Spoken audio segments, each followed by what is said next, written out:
آصفہ کو ہمیشہ سے اپنے دو بھائیوں عمر اور اسلم کے ساتھ کشمیر کے ایک پرسکون گاؤں میں رہنے کی عادت تھی۔ ماں کی وفات کے بعد اس کے والد نے ہمیشہ اسے بہت لاڈ کیا تھا۔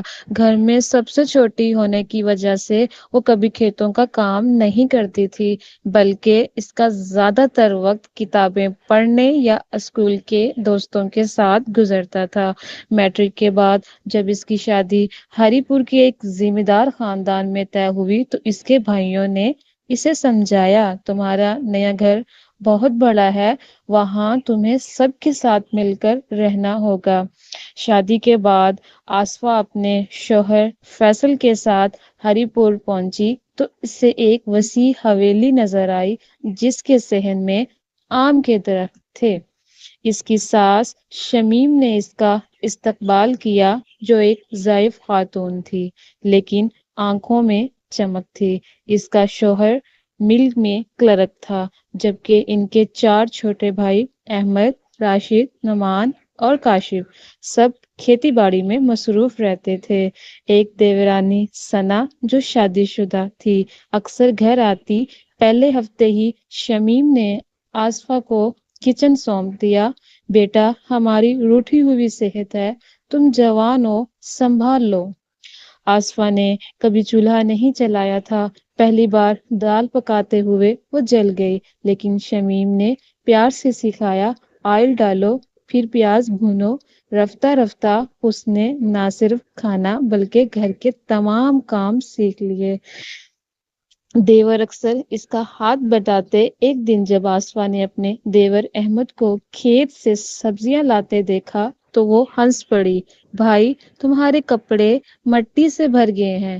احمد نے جواب دیا، تمہاری صفائی دیکھ کر ہم سب کو شرم آتی ہے۔ شادی کو 1 سال گزر گیا لیکن آصفہ کے ہاں اولاد نہیں ہوئی۔ رشتہ داروں کے تانے شروع ہو گئے۔ ایک تقریب میں خالہ رشیدہ نے کہا، ہماری بیٹی تو شادی کے 3 ماہ بعد ماں بن گئی۔ آصفہ کا چہرہ زرد پڑ گیا۔ اس کی ساس شمیم نے اس کا ہاتھ تھاما، بیٹی اللہ پر بھروسہ رکھو۔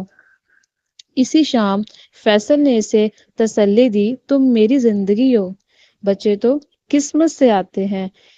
آصفہ کو پیٹ میں درد کی شکایت پرانی تھی۔ ایک دن وہ چکرا کر گر پڑی۔ ہسپتال لے جانے پر ڈاکٹر نے بتایا، آپ کو PCOS ہے جو اولاد میں رکاوٹ ہے۔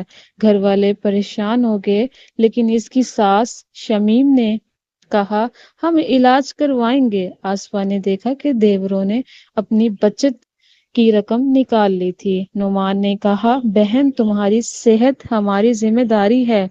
ڈاکٹر نسیمہ کے کلینک میں علاج شروع ہوا۔ آصفہ نے ورزش اور دواؤں کا سخت شیڈول فالو کیا۔ 1 سال بعد جب وہ ماں بننے والی تھی تو گھر میں خوشی کی لہر دوڑ گئی۔ شمیم نے اس کے ماتھے کو چوما، بیٹی تم نے صبر کا پھل پایا۔ فیصل کی آنکھوں میں آنسو تھے، آصفہ تم ہماری ہیرو ہو۔ آصفہ کی کہانی پورے علاقے میں مشہور ہو گئی۔ اس نے خواتین کو PCOS کے بارے میں آگاہ کرنے کی مہم شروع کر دی۔ دیورانی ثنا نے کہا، تم نے ثابت کر دیا کہ مشکلات انسان کو توڑتی نہیں بناتی ہیں۔ آج بھی جب آصفہ اپنے بیٹے حارث کو گود میں لے کر کھڑکی سے باہر دیکھتی ہے تو اسے لگتا ہے کہ صبر کی ہر گھڑی اس روشنی کے لیے ضروری تھی۔ آصفہ کی کہانی صرف اولاد کی خواہش نہیں بلکہ خاندانی یکجہتی، ہمت اور علم کی اہمیت کی داستان ہے۔ اس نے ثابت کیا کہ جب گھر والے ساتھ ہوں تو ہر مشکل آسان ہو جاتی ہے۔ اسی طرح کی مزید دلچسپ معلوماتی اور سبق آموز کہانیاں سننے کے لیے امان ولاگز YouTube چینل کو سبسکرائب کر لیجیے۔